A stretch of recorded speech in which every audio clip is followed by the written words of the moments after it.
Welcome to Through the Drama. Kris Harrison and Lauren Zima coming to you from the home office in Austin, Texas. I hope everybody is having a great Tuesday as we are fully into this week.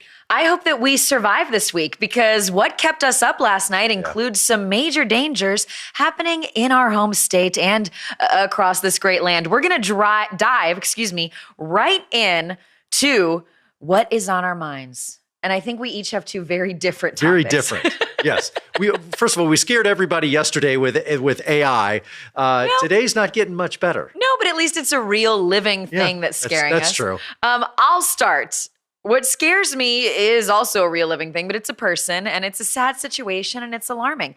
I don't know if y'all at home are watching 90 Day Fiancé. I still am. This show's been on for a while at this point. It's kind of fallen out of like the zeitgeist of, right now everybody's really talking Love Island, but 90 Day Fiancé, tried and true, has never let me down. Shout out TLC. So the reunion for this season aired on Sunday night, and who you're seeing on screen here, if you're watching with us, is Ameni and her husband Matt, and they made headlines for being in the show's first ever throuple. But now Ameni is getting our attention for a different reason. At the reunion, she revealed a new look. I did not recognize her at first. It's the definition of unrecognizable because she got a bunch of plastic surgery procedures done. Here she is. Now, I'll admit, or I'll commend her for saying the truth about what she did. She said on the show, because they said, you look a little different. She said she got a nose job, a BBL, a temporal brow lift, a tummy tuck. I wouldn't be shocked if she'd done even more. But here's what made me That's just what she remembers. I mean, she's 6 weeks post-op at the reunion, and she tells everyone she regrets it. She says, I'm going through an identity crisis. I don't feel like I look like myself. One of the other cast members said, well, you don't. Wasn't that the point of surgery? But she basically said people like responded to her on social media, I think from the show, and it spurred her to get all these procedures done. I feel terrible for her because obviously she went through something, either, the pressure of the show or pressure of social media. I don't know what it was, but you showed me this last night. You said, what do you think of these two pictures? I assumed it was two different human beings. And that is so scary. And it's unfortunate because once you go down that path, the toothpaste is out of the tube. You can't get your old nose back. She's never going to look like that sweet, adorable person, over there on the left. Two things. One, and I feel okay saying this because she says she's kind of regretting all this. This is why you go to a plastic surgeon who is going to help you still look like yourself, just better. Like that nose feels like somebody just gave her a nose, a nose job nose. And two, I think this is a situation where your spouse has to say no. I don't say that often. Sometimes we want our spouses to support us. Sometimes we have to say no to the people we love. Sometimes we have to save them from themselves and be their champion against their own ideas and say, no, don't do that. Babe, I'm giving you... In her case, spouses. She was in a throuple. Right. Multiple people. Two people should have said no. Up. Babe, I'm going to give you permission on air right now. Okay. Tell me no sometimes. I've never said that to him. Okay. Can you give me some parameters? I need this on the record. I'm glad this is going to be on television. Can you give me some parameters of when I can say no? If you think I'm going to harm myself in some way. Okay. Other than that, never. Anyway, on to your speaking of harm. Nighttime fear. Well, we're all going to die thanks to killer bees. Yes, Africanized killer bees are back and badder than ever. They are kind of sweeping across the nation. It's definitely already impacted here in Texas, but it's in 13 states, these Africanized honeybees, and they've been here for a while. This is nothing new. There's already been one death. There have been 3 other people hospitalized. Several horses have been killed. The odd thing about these bees is it's a defense mechanism, just like other bees when they sting you, but they are relentless in that they do not stop chasing their prey. Up to a mile, they will chase a horse, a human, a car until they catch their prey, and then they relentlessly attack that prey. I'm not outrunning the bees. I won't be able to. I'll tell you that. I work out, but I'm not a runner. I did read about genuinely these joggers who came across them, didn't mean to, and they had to outrun the bees. They ran for a mile. All the more reason to do the mile in phys ed in school. But I never did. I got out of it and had the gym teacher let me mark other people. And I can terrify you even more. What? You have the bee costume, the bee suit. Like the protective Yeah, thing? the protective suit. It's not protective against Africanized killer bees. They will sting through a What? typical bee suit. How did they get here? I don't know. Spirit Airlines? We'll No, have Spirit to- doesn't come. We'll have to ask our other fear AI. How did the what's bees get interesting, here? and I don't know if it's the same, but we in Texas and kind of across the South have been dealing with a lot of dust from the Sahara Desert. Yeah, the Sahara Desert over in Africa, in that the trade winds blew all of You this. think the winds blew the bees here?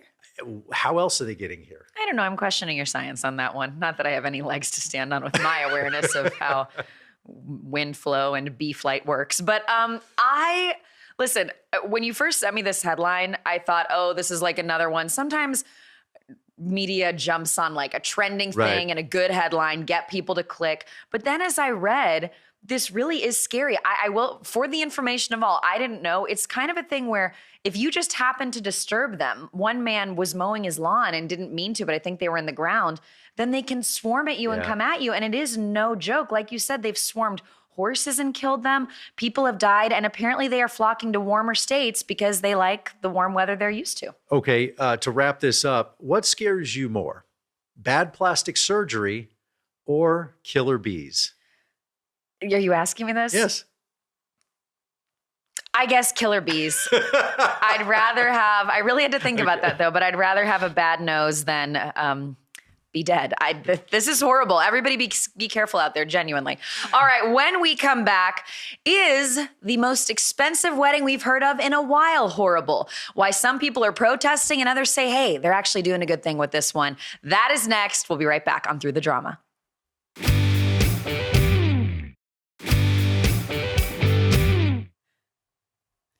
Welcome back. The 3-day, $50 million wedding celebration of Jeff Bezos and Lauren Sanchez is about to be underway in Venice, Italy. Or is it?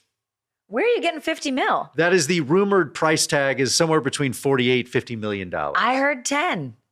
I will, and by the way, I read 10, but I do think there's a greatly spanning range of numbers that are being reported about this extravaganza. Also, okay, we need to get into it, but bottom line, the founder of Amazon and Lauren Sanchez are getting married. They've been engaged for a couple of years, and they're getting married in Venice, Italy. I do think it's sure to be a star-studded event. Very much so. But I think there are big kind of swings both ways on how much of an event this will be. Some people said they rented out Venice, but then I'm seeing reports that they're only having 200 people. I'll give them this. That's a fairly moderately sized wedding, given how big it could be. For Venice is a pretty small city, but the big story is that there are protesters going crazy. The no space for Bezos, that's kind of a take on the space odyssey. Because space. Yes. Got it. That he sent his girlfriend into space. But yes, it's only about 200 guests, including, the Jenners, Kardashians, Oprah, Katy Perry, Orlando Bloom, Katy Barbara Perry, Streisand. because space. Because space. Yeah.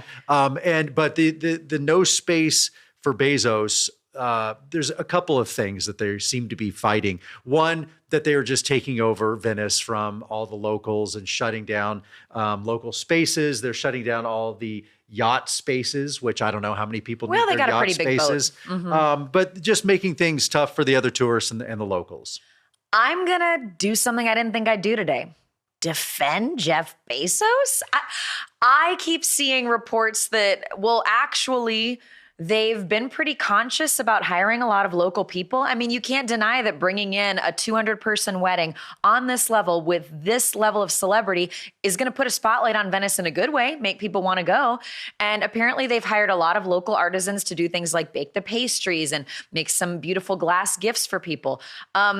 I also saw that for all that they're taking up space, that they're only renting like 30 of kind of those local boats out of 280 available. So I don't know. I think really it sucks if you're a tourist and you decided to go to Venice at the same time as Jeff Bezos' wedding, or it's great because you might see a Kardashian. Yeah, look, if you have a super yacht and you were trying to get into Venice this weekend, not so good if you're a tourist at the same time. But again, This has been very painful for the super yacht community. But I agree. And I hate that we're also going to both probably defend Lauren Sanchez and Jeff Bezos because they probably don't need us.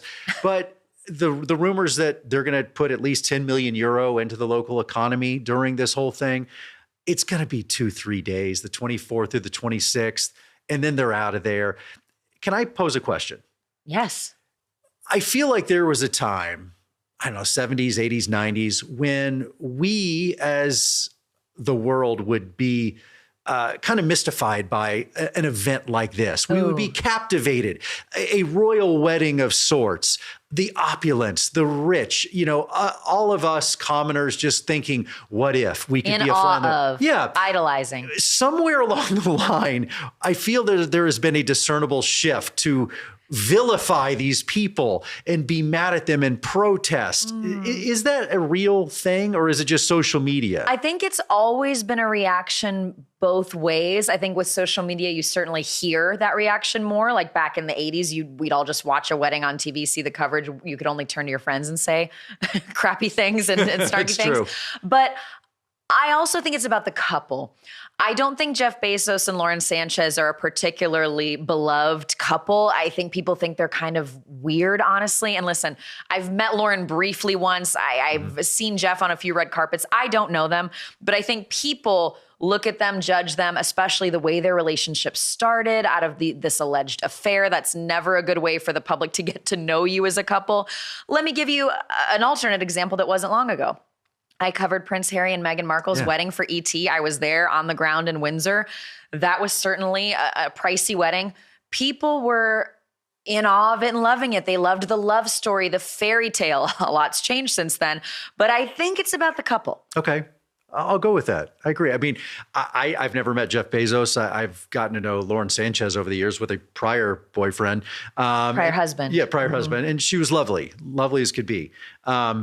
And I agree. I just think, the space thing that they did. And I'll tell you this. If my guy Brad Pitt got married tomorrow, I'd watch, I'd be all in. I'd say, look how handsome Brad looks. I'd say, what are we wearing? I probably would support it more. He's been through a lot with this Angelina Jolie divorce. He is having a bromance right now with Tom Cruise. Yes. All right, let's turn to that story. So F1, the movie is coming out soon. We're going to go see it. We're excited Thursday. For it. Tom Cruise is just the man supporting all movies. Yeah. We actually covered it on the show. Brad got asked, hey, would you and Tom ever do a film together again? And he said, if Tom doesn't require me to hang out of a helicopter. And I don't know if that interview spurred it or if it was always the plan, but Tom Cruise showed up to Brad Pitt's F1 London premiere. There's a couple photos coming out of this. And this is very rare, by the way. Celebrities will, kind of show up for each other, but it's pretty rare that a huge celebrity of this ilk would show up to somebody else's premiere for a movie they have nothing to do with. Tom Cruise showing up to just a random movie premiere, that's a really big deal. Well, I think it's Tom being the ambassador of saving film, because he did it with the movie Sinners. He showed up for Ryan Coogler and Michael B. Jordan not long ago. It kind of started when there was that the Barbie, remember he went to see Barbie. I could be getting this wrong, but long story short, I think Tom's just showing up to get people back to the movies. I think Tom Cruise just has this self-awareness right now that, he is the Michael Jordan of movies and that he moves the needle unlike anybody else. And his presence alone, he's bigger than the movie industry. And so he has his own movies, which he'll promote. But I think he feels that he has this job to do. Now, there was a moment between Brad Pitt and Tom Cruise we have to talk about. There was this one photo taken. A photo can say a lot. This said to me initially, before I saw the videotape, sometimes guys come into a hug where one guy's coming in for the high five hug. Like the grab your hand and lean, come to me right now. Let's do this. Yeah, so someone's going like this, and then the pat on the back, and then, but another person's coming in for a hug. So then there's this awkward this is the most awkward thing we've we don't ever know done. what we're doing. Yeah. So that can happen. But I did see the videotape and I analyzed this, and that picture was just awkward. The hug wasn't. They actually produced a good bro hug. You went back to the film. Yes, I went back to the film. I broke it down. But I've had that moment before too, where I'm like, I'm going for the high five. You're going for the hug. I'm like, we're stuck in no man's land. This is weird. Well, I have so many questions about, they obviously did Interview with the Vampire together in the 90s. I don't know how much they keep in touch. I don't know how long it's been. Is it like, hey, this is a hug of, I haven't seen you in 20 years. I have no idea. It feels like they've been keeping in touch. And they even talked about there was a movie they were going to do together. I think they were supposed to do a racing racing movie together. Yes. And then they I don't did know if it was this one or if it was another racing movie. And to me, this is a win for everybody. Tom shows up. He looks good. It's a thing to make him even more beloved that he supports other filmmakers. It gets attention on the movie. And we love to see a good bro hug. Watch the film. I am very excited. I just hope this film doesn't go the way of Mission Impossible, where it's all about, look at the driving stunts we pulled. I am told, I've read some of the reviews, that the script is good, it's funny, it moves, and then there's driving. I hope that's the case. I hope, because I will say this is an Apple movie from the streamer. I don't think streamers have the right creatives in place right now in terms of the notes they're making on work. I really don't. Like, I don't think they've developed the same teams as the old school studios. I don't see a lot of original streamer movies that I love. They do TV shows better, but maybe Brad will save us. LZ, one more story. I have great news. Okay.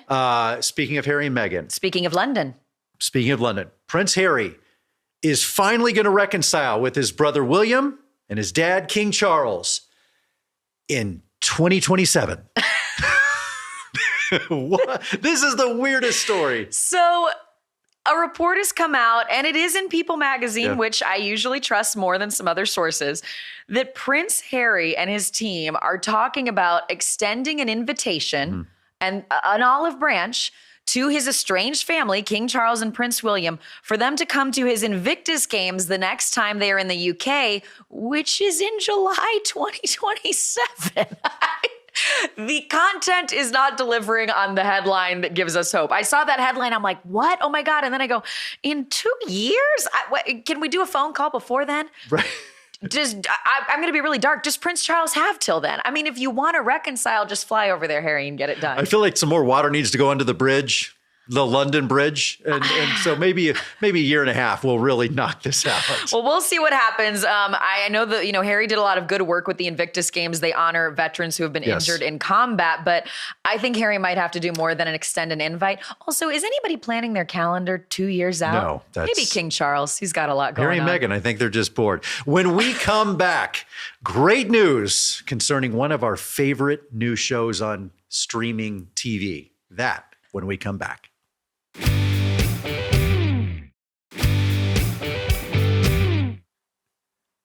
Welcome back to Through the Drama. I don't know if people know this about you. Huge Pitch Perfect fan. Yeah. One of your favorite movies. Absolutely rewatchable. You will watch it every time it's on TV. Yeah. The female a cappella group in the movie called? The Barden Bellas. He is such a fan, everybody. Yeah. So one of those actresses, she's probably best known for Pitch Perfect, Anna Camp, now making headlines for her new relationship with a fellow Bella. So Anna Camp used to be married to this guy named Skylar, who was the love interest in Pitch Perfect. But now, years later, she's 42 years old, and she's in a relationship with a woman named Jade Whipke. The reason they are making headlines, though, is not really for that. It's for their age gap. Anna, 42, Jade, 24. Just the reversal of those numbers. And some people talking about it. Well, Anna has commented on it, and I want to read her quote that she made on this Instagram comment because it really is funny. She said, "I've dated men exactly my age, and Jade is far more mature than any of them." Well, now I'll give her that. that's low-hanging fruit. Listen, I'm going to say what I always say about age gap relationships. I really don't think people should be in an age gap relationship before their brains are fully developed, which is around 26. And that's just how I feel about it, regardless of who you're dating, what gender, any of it at all. I would say this, Anna, I really didn't appreciate the way you ran the Barden Bellas. I didn't. It was with an iron fist. I think you could have been a lot more forgiving. You did learn your ways. You changed. And I think that's the important takeaway here. I don't love the look of this. Am I against it? No, it's fine. 24 years old, you're an adult. You can make the decisions. Interesting. It's just, it's not great. I don't know what you have in common. I don't know what you're talking about. As a 42-year-old woman, you're very much comfortable, or should be, with who you are in this world. I don't know what you're relating to. It doesn't seem on its face that it would work, but being 24, I can't get too angry about it. Okay, we feel a little... I was more angry about how she ran the Barden Bellas. Well, by the way, I'm not angry about it. I'm just saying, I have questions, but I didn't know you were so fired up about the Barden Bellas. I want to end on a great note today. Mobland is easily our favorite TV show of the year. Pierce Brosnan, Helen Mirren, Tom Hardy. Phenomenal show. If you're not watching it on Paramount, if you don't even know what Paramount is, get it, watch it. I believe it's called Paramount Plus, the streamer. Yes, but it's second in numbers, only to, I think it was Landman, which was such a huge hit. And so Mobland, such a success, finally has been picked up for season 2. That is the great news. The not so great news is who knows when that'll be. This is my problem with streamers right now. Okay, LZ. well, let me help you feel better. I did find this out about Mobland, and we've been talking up this show and telling everybody to go watch it. You can binge the whole first season right now. We are such fans. The best show we've seen in a long time. It was only greenlit in February 2024, and it was on by March 2025.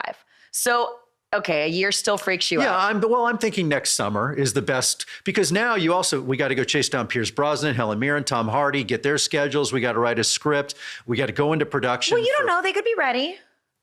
Maybe. Okay. Maybe. Kris doesn't like how long streamers take with things, but as he said, second on Paramount Plus, specifically only to Taylor Sheridan's Landman. Yeah. So we can't recommend it enough. They said 26 million viewers. I don't know where these streaming numbers come from sometimes. It is hard. The Nielsen numbers, it's not like it was, back in the Bachelor days where I'd wake up and you had your fast nationals and you know exactly kind of who was watching when, like down to the minute. It's like we just don't know anymore. It's hard to tell with these streamers, but we do know Mobland was a huge success, and it does have this great viral push. So I am very excited about season 2. I don't think it has a viral push. We don't have any more time for this. I totally disagree, but I think the problem is not enough people are talking about it. And anyway, we have so much more to talk about that we run out of time. So we will see you all tomorrow. Thank you guys so much for watching. We love everything that we get to do with you here on Through the Drama, and we will see you Monday through Friday on Merit at our new time, by the way. Yes, we will see you tomorrow because we have a lot more drama to get through.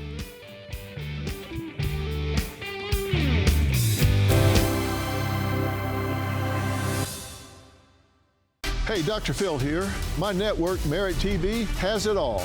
Now, let me blow your mind. Merit TV's got the news that matters. The selection of a new pope. Entertainment you crave. Busted. Everybody in a good mood today? And live events. Surprise. What am I, chopped liver? With serious punch. Big shot. Go to merittv.com and download the Merit TV app today.